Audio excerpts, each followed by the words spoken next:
confronted the problematic behavior of a long-standing member and set boundaries, but now I face the decision of asking them to leave. I am part of a local board games group, and started to run the group a while ago. It's a great group of people who all enjoy coming together to play board games and have fun, and it was one of the key factors in making my husband and I feel at home in the city where we live. We have both made friends with people in the group, and it's now a firm part of our life here. In addition, a regular member who left recently said that the group was the highlight of his week, which was lovely to hear. I love running the group.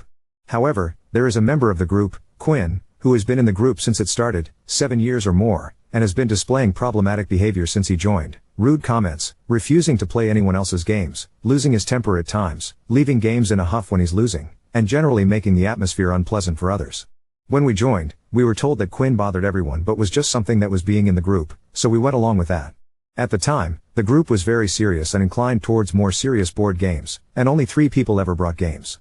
There has been a real change of culture since then, with a range of games being played, light games, traditional games, and heavy games, and everyone brings games now.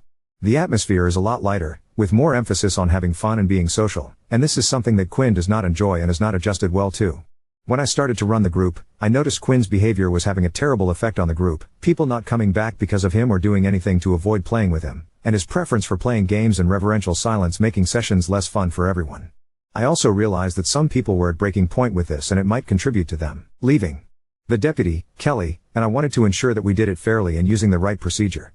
We gathered feedback on the group, which was useful in itself, which confirmed that Quinn's behavior was an issue, and I spoke to him, named what we were seeing with clear examples, and explained what we needed to see change. Quinn said he would take it on board.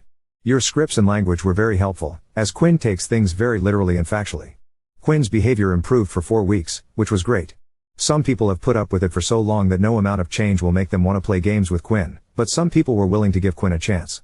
Unfortunately, Quinn's behavior started to slip after 4 weeks, culminating in a session where they almost put a new member off coming back by lecturing them about group etiquette and insulting their game shelves with what was meant to be a joke, but did not land. I spoke to Quinn again and explained that since the behavior we discussed had returned, if this did not improve, we would have to ask Quinn to leave as the group is for everyone and I need to do what's right for the group as a whole. Quinn took the points on board and was visibly upset at the thought of being asked to leave the group. Since we spoke to them, they haven't attended of the 2 sessions since then, but they are still chatting on our Discord channel and seem to be trying to make amends by promoting the group to a students group in the city we live in. We don't know what will happen, but Kelly and I have agreed what behaviors will mean Quinn will be asked to leave, and your scripts and posts were invaluable in thinking about how to tackle this, and what language to use. Your posts have helped me realize that being the group leader means that the buck stops with me. For example, my husband and I disagreed on how to handle the situation. He was in favor of asking Quinn to leave immediately, but I had the confidence to think it through, follow the process through fairly, and know that if it didn't work, that responsibility would rest with me. Update 1. The update is a mixed one. The bad news is that we ended up asking Quinn to leave the group last week. This was because the behaviors we had spoken to him about twice were repeating, and one member was planning to leave because of Quinn's behavior, and because of a conversation that I had with Quinn at the session before last. Quinn spoke to me at the end of the session. He had apologized in person to the person involved in one of the incidents we had spoken to him about. In short, Quinn had made a joke which had come across as an insult. The person said that it was all fine, which could be for a lot of different reasons.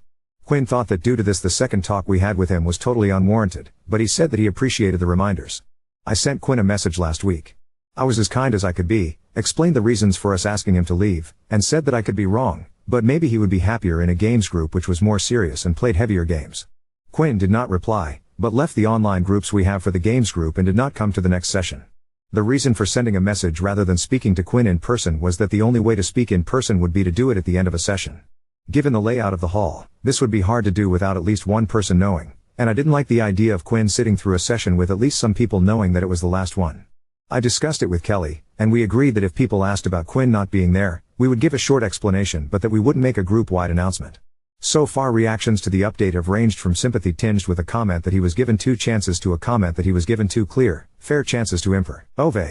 It doesn't feel great to have done it, but it was for the good of the whole group, and I do think that in the long run, Quinn will be happier in a different games group. We live in a smallish town and the board gaming community is small, so I don't know if this will happen, realistically, but I hope that it will. The games group is continuing to grow and thrive, and we have a good buffer built up now. Once we reach a certain amount, I'm hoping to use a local board game rental company, an independent company, at least once for the games group. We had 14 people at the session this week, which meant that we were in profit, and everyone had a good time.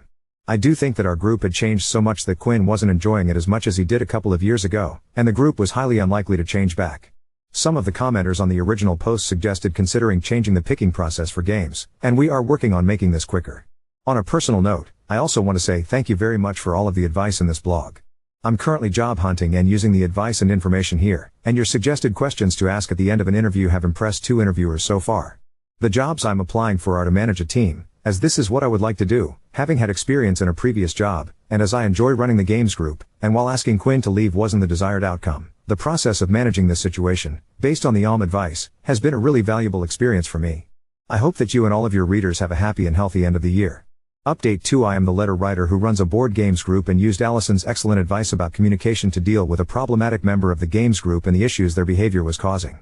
We had a twist in the tale recently when Quinn, the member who was asked to leave the group because our behavior was negatively impacting others, asked if they could come back. For 4 weeks every year, we use a different venue as another group needs our normal venue. One of the 4 weeks, I went for a walk before the session and noticed what looked like Quinn in the park. When the session started, Quinn appeared, just passing by, and we had a quick chat about this and that before they asked if they could come back to the group, saying they were in a better place now. They then left without ordering anything, which makes me think they dropped in just to see us. I said I would send a message, and gave it due consideration. I also asked a friend who knows Quinn and used to be in the group, but has now moved, for their more objective input. The decision was no, the group is working well as it is, with high numbers and between 11 and 20 people per session, and Quinn coming back would lead to awkwardness and possible animosity from a few people, some of whom would speak their mind. We would also lose a lot of members, and the group would slowly decline. For what it's worth, one person who had some very negative interactions with Quinn, when they heard why Quinn was there, they were round the corner, exclaimed no to Quinn coming back, and this person is one of the nicest people you'll meet. Similar reactions were given from others. I sent Quinn a message explaining the decision, and I was as fair and kind as possible given the circumstances.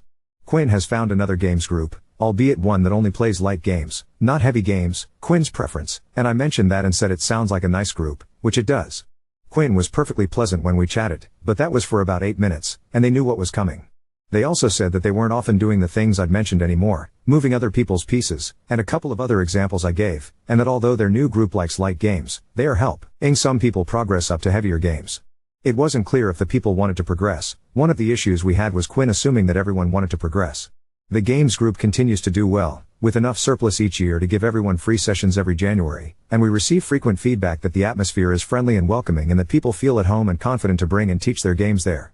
Our annual Christmas potluck dinner and session with a Secret Santa also continues. We also have a Google Sheet with people's games collections, if they want to add them, thanks to one of our members who likes spreadsheets. For myself, Ask a Manager continues to help me out at work. I recently applied for a job which would be a step up income-wise and I used Allison's tips, and I used the communication tips in daily life as well as at work. I was actually used as a bargaining chip in recent negotiations at work over a type of meeting that needs minuting, for my minuting skills, so I will take that as a compliment.